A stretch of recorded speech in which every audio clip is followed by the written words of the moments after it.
Hello students, एक बार फिर से मैं एसएफ के ऑनलाइन क्लासेस में आपका स्वागत करता हूं। आज हम फॉरेस्ट्री को आगे बढ़ाते हुए आज हम पढ़ने वाले हैं क्षेत्र मिति, वानिकी क्षेत्र मिति का पार्ट 2। ठीक है, चलिए देखते हैं। एक्चुअली जो क्षेत्र मिति में मतलब मेंसुरेशंस में हम किन चीज़ों का मेजरमेंट करने वाले हैं वो आज निर्धारण करेंगे। जैसे सबसे पहले पेड़ों की हाइट मापी जाती है, बार्क मतलब छाल की मोटाई मापी जाती है। देखिए हाइट और हाइट के बारे में मैंने पिछले वीडियो में भी बताया था, जो डिवाइसेस थे इनको यूज करने के लिए आज भी देखेंगे।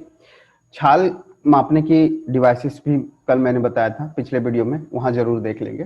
ठीक है, तो हाइट मेजर किया जाता है, बार्क मतलब छाल की मोटाई मेजर की जाती है, गर्थ जो है, गर्थ जो क्या होता है मैं बता दूं कि अगर ये कोई पेड़ है तो ये जो परिधि टाइप की आपके जो परिमाप है उसे हम गर्त कहते हैं। ठीक है, ठीक, तो परिधि ही गर्त मापी जाती है। फिर आप देखते हैं जो वॉल्यूम है उस पेड़ की काटने के बाद उसको मेजर करेंगे। किस फॉर्म में ट्री होते हैं, एक्चुअली ट्री के कई फॉर्म होते हैं। ठीक है, किस प्रकार का ट्री है ये मेजर करेंगे। फिर जो पेड़ काट दिए जाते हैं, जो पेड़ स्टैंड रहते हैं, उनका वेट मेजर किया जाता है और बायोमास। इसके साथ अंतिम में हम लोग देखेंगे साइट इंडेक्स को। तो ये कुल पर मिला के आपके 8 पॉइंट हैं जिनको हमको मेजर करना रहता है क्षेत्र मिति में। ठीक है, इससे बहुत इंपॉर्टेंट क्वेश्चंस हो जाता है यहाँ से बनने के लिए। ठीक है, तो क्षेत्र मिति से क्वेश्चंस बिल्कुल रहेंगे। चलिए आगे बढ़ते हैं। जैसे कि आप देख पा रहे हैं,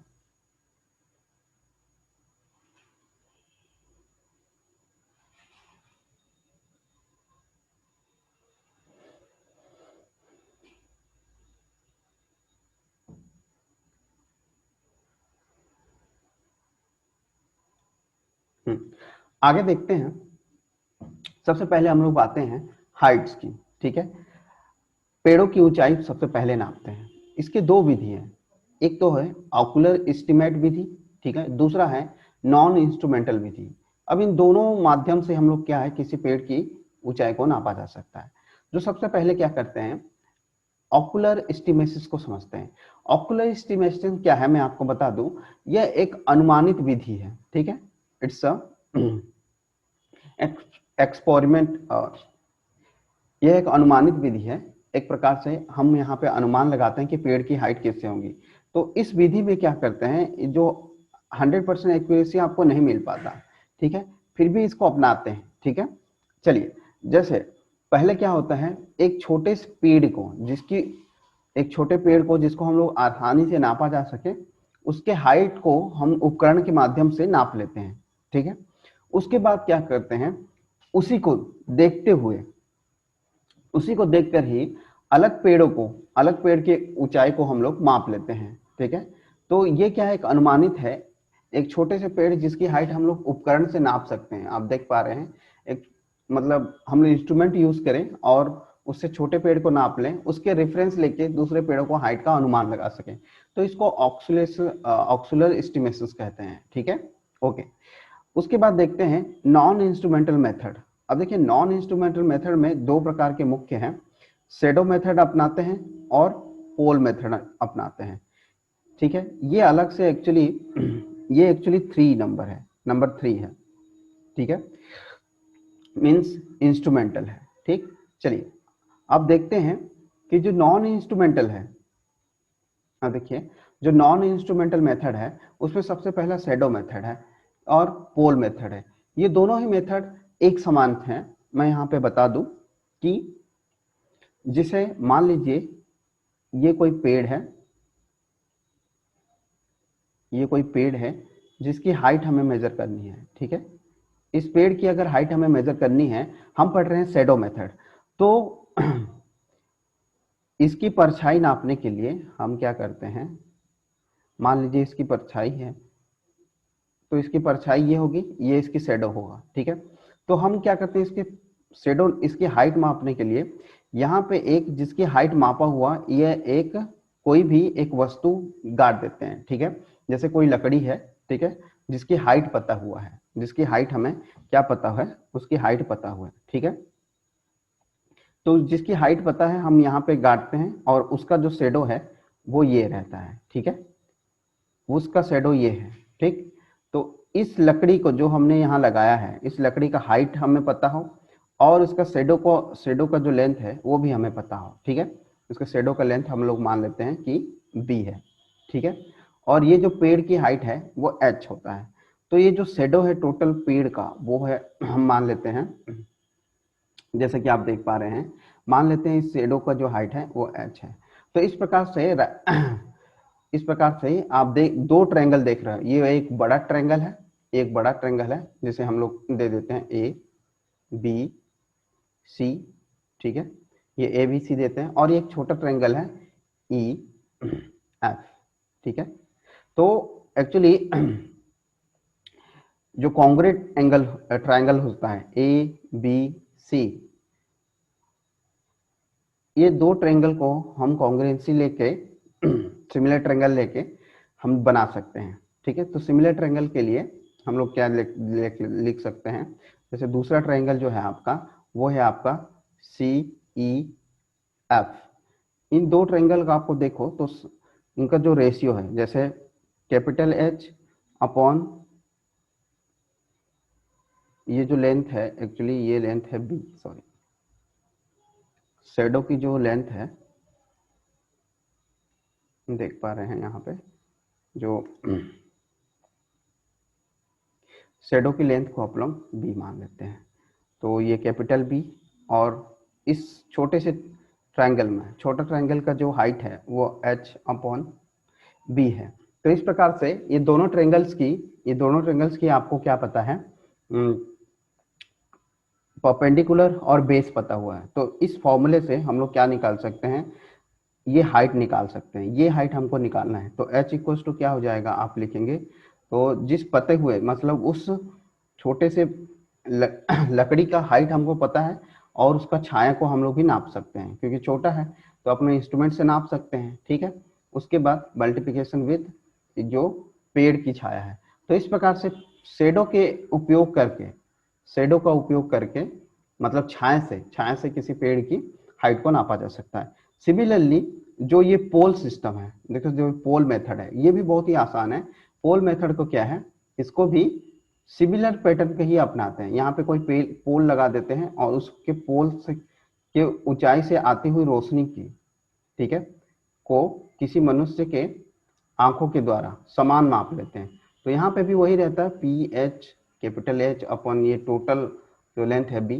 तो ये दोनों ही सिमिलर हो जाते हैं, ये दोनों ही सिमिलर पैटर्न के बनते हैं। तो पोल मेथड ले लो या शेडो मेथड ले लो, ये दोनों से पेड़ की हाइट नापी जा सकती है इस तरह से।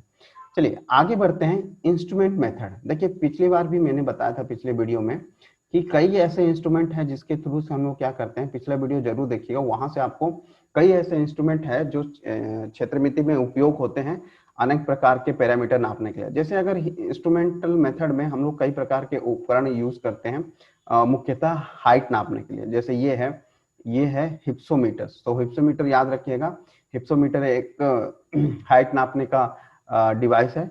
सेकंड जो है अल्टीमीटर, अल्टीमीटर नाम से पता चलता है ये एल्टीट्यूड को नापने वाली, मतलब हाइट नापने वाली चीज है।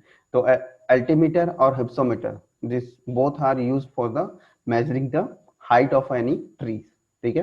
तो ट्री की हाइट मेजर करने के लिए करते हैं। चलिए आगे बढ़ते हैं।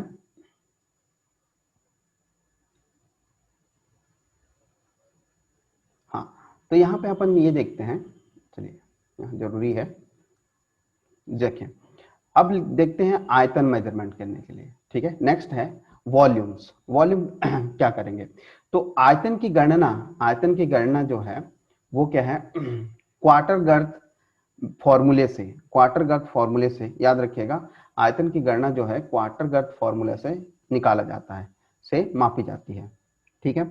यह विधि जो है यह भारत और ब्रिटेन में अत्यधिक प्रचलित है। इसके मापा गया जो आयतन है वो क्या है, 78.5% तक एक्यूरेसी माना जाता है। फिर भी इसी को अपनाते हैं क्योंकि ये बहुत आसान विधि है। तो मैंने कहा कि जैसे वॉल्यूम है, तो वॉल्यूम ऑफ लॉग मतलब क्या होता है, लॉग मतलब होता है जो आप पेड़ काटे रहते हैं, ठीक है, उसको हम लोग क्या कहते हैं, इसको लॉग बोलते हैं, ठीक है, इसको लॉग बोलते हैं।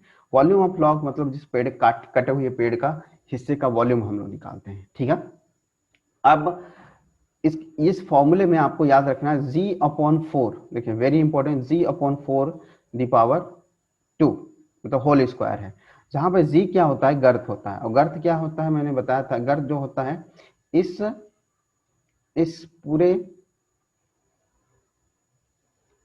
लकड़ी का जो परिधि है, ठीक है, जो परिधि है ऐसा, इस परिधि को नापने के लिए हम लोग क्या बोलते हैं, इसको गर्थ नापते हैं, ठीक है, वो गर्थ होता है, ठीक है। 4 मतलब क्या है, इसको राउंड फिगर ले गया है। 4 कहां से आया, पाई इक्वस टू क्या हो जाता है आपका 3.14 को इन्होंने होल फिगर ले लिया है, राउंड फिगर ले लिया है, 4 का स्क्वायर हो जाए। तो ये फॉर्मूला याद रखेंगे कि गर्थ फॉर्मूला से वॉल्यूम कैसे, वॉल्यूम का क्या रिलेशन है, तो g/4 का होल स्क्वायर। देखिए ये एमसीक्यू बिल्कुल बन सकता है। चलिए आगे देखते हैं कि जैसे जो पेड़ होते हैं वो जरूरी नहीं सिलेंड्रिकल हो, वो क्या है, ऐसा कोनिकल रहते हैं, कोनिकल से ऐसा आप देखें, कोनिकल से ऐसा पैराबोलिक आते हैं, ऐसा पैराबोलिक आते आते हैं, फिर क्या है, ये ऐसा हल्का सा मोड़े होके ऐसा, ऐसा भी पेड़ हो सकते हैं। तो अलग अलग इसके वो हैं, जैसे ये क्या है, ऊपर वाला हिस्सा ये कोन हो सकता है, कोन शेप में, ये वाला जो है पैराबोला हो सकता है, ठीक है, ये वाला जो है वो आपका क्या हो सकता है, नीलॉइड बोलते हैं, ठीक है। या कंप्लीट आपको सिलेंड्रिकल फॉर्म में भी मिल सकता है, कंप्लीट आपको सिलेंड्रिकल फॉर्म में भी मिल सकता है। तो हर एक फॉर्म का जो फॉर्म ऑफ लॉग है, मैंने बताया कि लॉग मतलब ये जो पेड़ टहनियां हटाने के बाद, मतलब शाखाएं इसको हटा दिया जाए तो आपको जो ये मिलता है इसको हम लोग लॉग बोलते हैं। तो लॉग के फॉर्म के लिए हिसाब से उसको वॉल्यूम का शेप दिया गया है। तो ये एमसीक्यू बनते हैं कि सिलेंड्रिकल अगर लॉग है तो उसका वॉल्यूम शेप क्या होगा, एसएल होगा सिलेंड्रिकल। अगर पैराबोलिक है तो सिलेंड्रिकल का हाफ कर देते हैं, अगर कोनिकल है तो सिलेंड्रिकल का थर्ड कर देते हैं, अगर नीलॉइड है तो सिलेंड्रिकल का फोर्थ कर देते हैं। तो वेरी इजी है, सिलेंड्रिकल लो हाफ पैराबोलिक हो जाता है, 1/3 कोनिकल हो जाता है, और 1/4 जो है नोइडल हो जाता है। तो बहुत जरूरी हो जाता है ये सब पैरामीटर को आपको जानना। इनमें से ऑप्शन दे देगा कि नीलॉइड का जो है सिलेंड्रिकल वॉल्यूम शेप क्या होता है, तो नीलॉइड का सिलेंड्रिकल वॉल्यूम शेप SL/4 हो जाता है, ठीक है। तो इस तरह से आप सभी का याद रखेंगे। चलिए आगे बढ़ते हैं। देखिए इसके बाद मैंने कहा कि जो जलाऊ लकड़ी होती है, जैसे कई प्रकार के हम लोग उसको जलाने में यूज करते हैं, को ठोस आयतन निकालने के लिए वॉल्यूम ऑफ फ्यूल स्टॉक कहा जाता है, ठीक है। मतलब जाहिर सी बात है, जलाऊ लकड़ी को हम लोग क्या करेंगे, वॉल्यूम ऑफ फ्यूल स्टॉक बोलते हैं, स्टॉक मतलब लकड़ियों का गुच्छा, ठीक है। चलिए आगे बढ़ते हैं। इस मेथड को मतलब जलाऊ लकड़ी के जो ठोस आयतन है उसको निकालने के लिए हम जाइलोमेट्रिक मेथड अपनाते हैं, ठीक है, जाइलोमेट्रिक मेथड। अब देखिए जाइलोमेट्रिक जो मेथड है वो क्या है कि इसमें वाटर डिस्प्लेसमेंट जो मेथड है वो ज्यादा इंपॉर्टेंट। देखो जाइलो जो साइंटिस्ट थे, जाइलोमेट्रिक जो है, जाइलो एक साइंटिस्ट हैं जिन्होंने क्या कहते हैं, वाटर डिस्प्लेसमेंट के थ्रू किसी का सॉलिड, किसी लकड़ी का जो सॉलिड फ्यूल वुड था, ठीक है, उसको मेजरमेंट करने के लिए उसने डिस्प्लेसमेंट मेथड को अपनाया, ठीक है। तो डिस्प्लेसमेंट मेथड से हम लोग क्या है, जाइलोमीटर के में अंकित जो चिन्ह रहता है, एक्चुअली जाइलोमीटर एक ऐसा डिवाइस है जिसपे क्या करते हैं जाइलोमीटर जिसपे एक बर्तन नुमा होता है जिसमें कई प्रकार के ऐसे मार्किंग होते हैं, ठीक है, मार्किंग होते हैं। उस मार्किंग में आप लकड़ी को डुबाने पे वो उसके बेयोंसी फोर्स का इस्तेमाल करके ये रीडिंग बताता है, ठीक है। तो जाइलोमीटर के जो चिन्ह अंकित होते हैं उसके द्वारा क्या है, इसका सॉलिड वॉल्यूम है उसको मापा जाता है, ठीक है। इसके साथ जो सैंपल यूज किया जाता है लकड़ी का, ठीक है, सैंपल के तौर पर लिए गए लकड़ी के टुकड़े के आयतन से जो उसका आयतन निकलता है, ठीक है, अब उसमें क्या करते हैं, पूरे स्टॉक का आयतन का अनुमान लगा दिए जाते हैं। मान लीजिए कि जैसे मैं अगर यहाँ पे बताऊं, आपने इस छोटे से लकड़ी के एक अनुमान लगाया कि इतने से लकड़ी का हम लोग सॉलिड वॉल्यूम निकाल लेते हैं, इसको आपने क्या कर दिया, इसका आपने सॉलिड वॉल्यूम निकाल दिया, ठीक है, सॉलिड वॉल्यूम। लेकिन आपके पास क्या है, 1000 की संख्या में लकड़ी है, हजारों की संख्या में लकड़ी है, तो सबका आपको नापने की जरूरत नहीं है। ये देखिए, मान लीजिए ये लकड़ी आपको 1000 की संख्या में ऐसे लकड़ी के स्टॉक पड़े हुए हैं, ठीक है, लकड़ी का। अब इन सबका मेजर करना है, तो आप किसी एक छोटे से टुकड़े का कहां से जाइलोमीटर से नाप लिए, इसका सॉलिड वॉल्यूम कितना है, फिर बाकी सबके वॉल्यूम से मल्टीप्लिकेशन कर दिए, ठीक है, इसके वॉल्यूम से इसके टोटल वॉल्यूम को वॉल्यूम मल्टीप्लिकेशन कर दिए, तो उससे आपको क्या निकल जाएगा, पूरा स्टॉक का आप निकाल सकते हैं।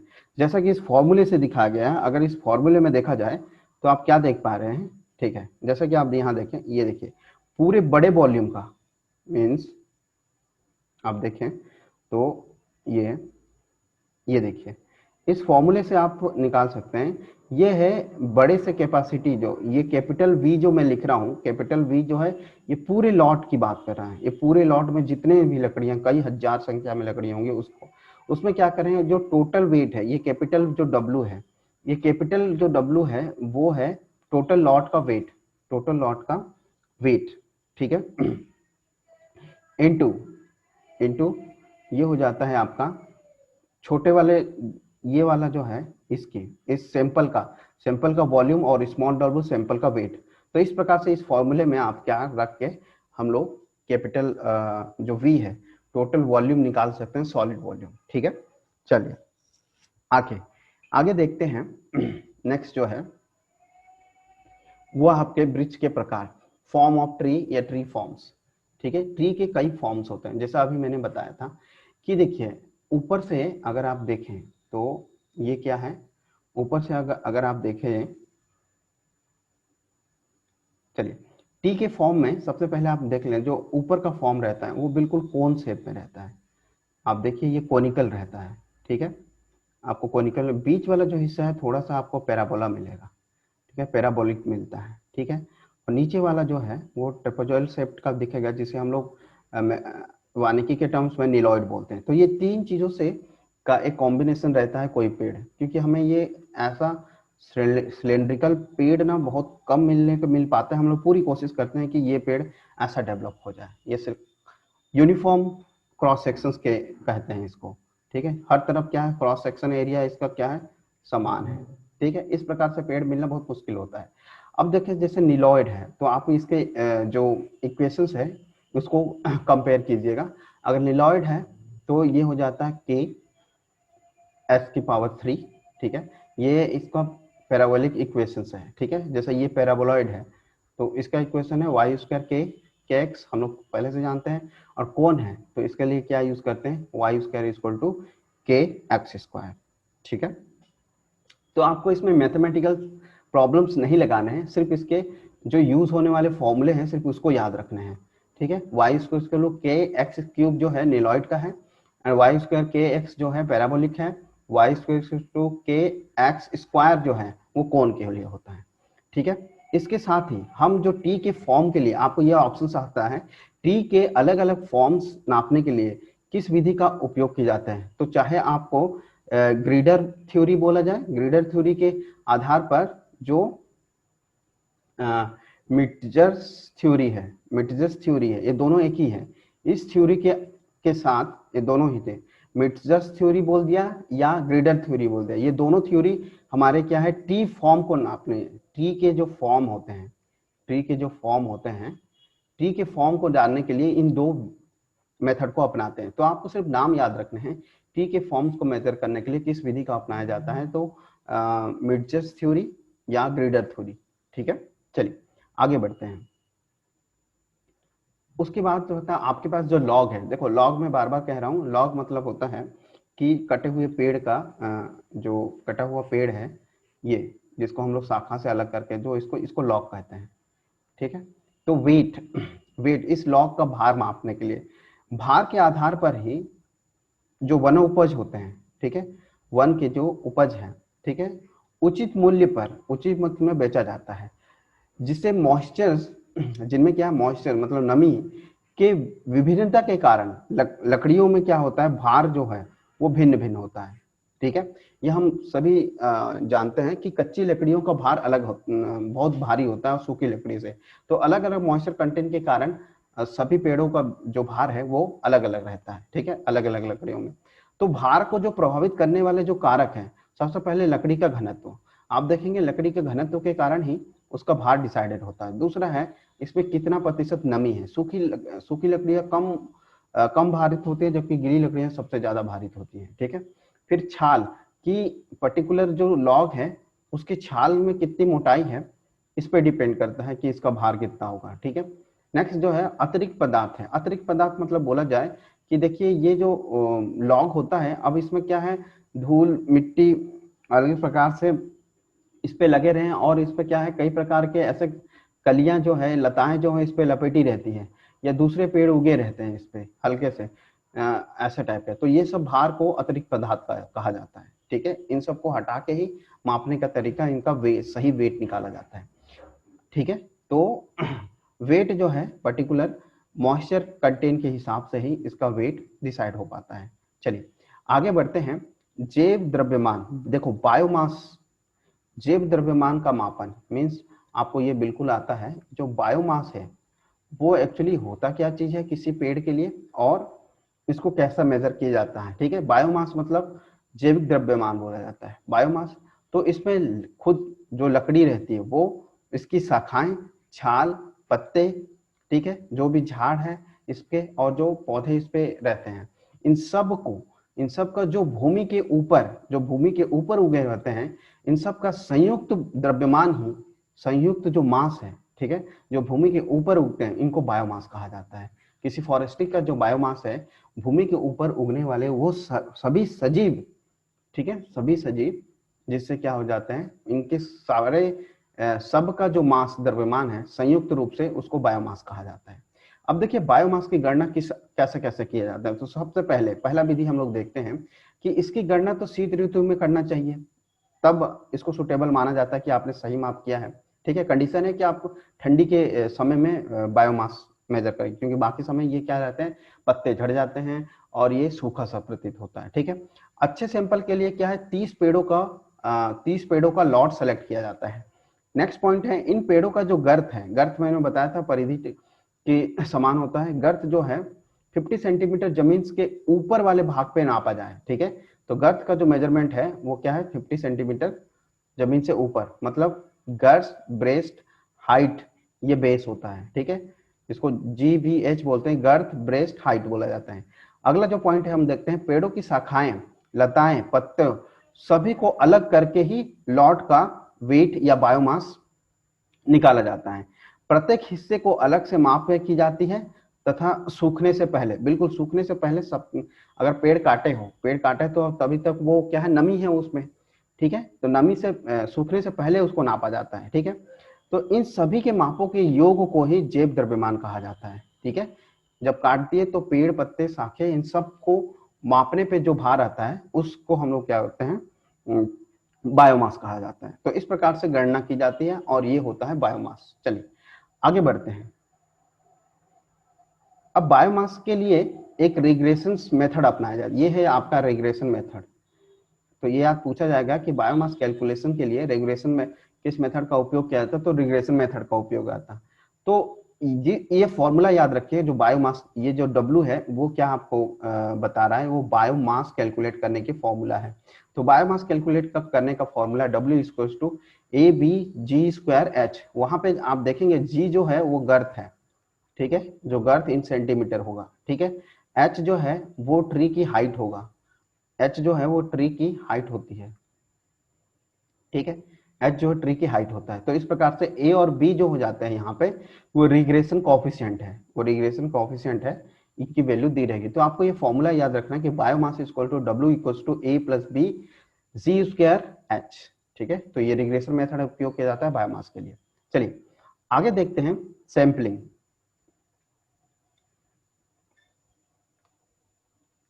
इसमें देखा ये जाता है कि सैंपलिंग में देखिए कि सैंपलिंग जो इंटेंसिटी है, सैंपलिंग इंटेंसिटी होते क्या देते हैं, sampling intensity refers to the percentage of the area of the population to be included in the sample. ठीक है। आप कोई भी एक सैंपल मतलब बोला जाए कि ये बड़ा सा जंगल है, ठीक है, आप एक छोटे से हिस्से को तय करते हो सैंपलिंग के लिए। ठीक है। सैंपलिंग पूरे पूरे जंगल के पेड़ों का आप सारा मेजरमेंट करने जा रहे हैं, तो आप एक छोटे से हिस्से को मेजर कर लेते हैं, बाकी अनुमानित कर लेते हैं कि ये सभी ऑलमोस्ट ऑलमोस्ट उतना ही होंगे जो जो जो हमने एक सैंपल को तैयार किया है। तो इस सैंपल में जो भी पेड़ पौधे जो कुछ भी है यहाँ का मेजरमेंट कर लिए तो बाकी चीजों का भी मेजरमेंट ऑलमोस्ट उतना ही होगा। तो एक सैंपल के तौर पर एक लॉट उठाते हैं, वहां पर देखते हैं कितनी पॉपुलेशन ऑफ ट्रीज हैं, ठीक है, सैंपलिंग में कितने पॉपुलेशन ऑफ ट्रीज हैं उसी का मेजरमेंट करते हैं, ठीक है। तो this depends upon the objective on inventory, type of forest and kind of sampling to be used, time and money available, ठीक है। तो इसमें यह है कि ये सैंपलिंग हर जगह के लिए सेम नहीं हो सकते, हर जगह के लिए अलग अलग पेड़ों की प्रजातियां होंगी, ठीक है, किस प्रकार का जंगल है उस पर डिपेंड करता है। दूसरा क्या है, सैंपलिंग का जो टाइम है वो साल भर का है या 8 से 10 कई सालों के अंतराल का है, ठीक है। तो ये सब सैंपलिंग के अलग अलग पैरामीटर है जिससे ये डिफरेंस होता है। जैसे अलग हम मान लीजिए यहाँ पे टेबल जो है, इस टेबल को आपको ध्यान रखना है कि sampling intensity for different forest, अलग अलग फॉरेस्ट के लिए सैंपलिंग के लिए किस प्रकार के इंटेंसिटी डिफर करता है वो इंपॉर्टेंट है। तो इस पे आप कंडीशंस देखिए कि कौन कौन से फॉरेस्ट होंगे, ठीक है, अलग अलग फॉरेस्ट में अलग अलग सैंपलिंग ली जाती है। तो वेरी इंपॉर्टेंट होता था फॉरेस्ट, ठीक है, अलग अलग फॉरेस्ट है और इसके सैंपलिंग की जो इंटेंसिटी है उसकी परसेंटेज में अगर देखा जाए तो क्या होता है। जैसे प्लेन फॉरेस्ट है, प्लेन फॉरेस्ट में जो परसेंटेज है 2 to 10% है, हिली में जो परसेंटेज आता है वो क्या रहता है 20 से 25%, ठीक है। ट्रॉपिकल वेट ग्रीन में तो आप 10%, ठीक है, सैंपलिंग इंटेंसिटी, ठीक है।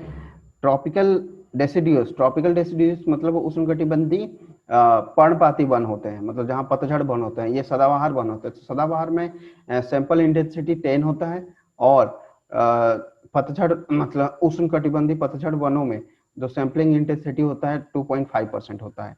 उसी प्रकार सब ट्रॉपिकल पाइन फॉरेस्ट में तो ये परसेंटेज हो जाता है 5%। तो आप देखो कि हिली एरिया में जो परसेंटेज है वो सबसे ज्यादा आता है। तो आपको क्या रखना है, सैंपलिंग इंटेंसिटी याद रखनी है किसकी कितनी होती है।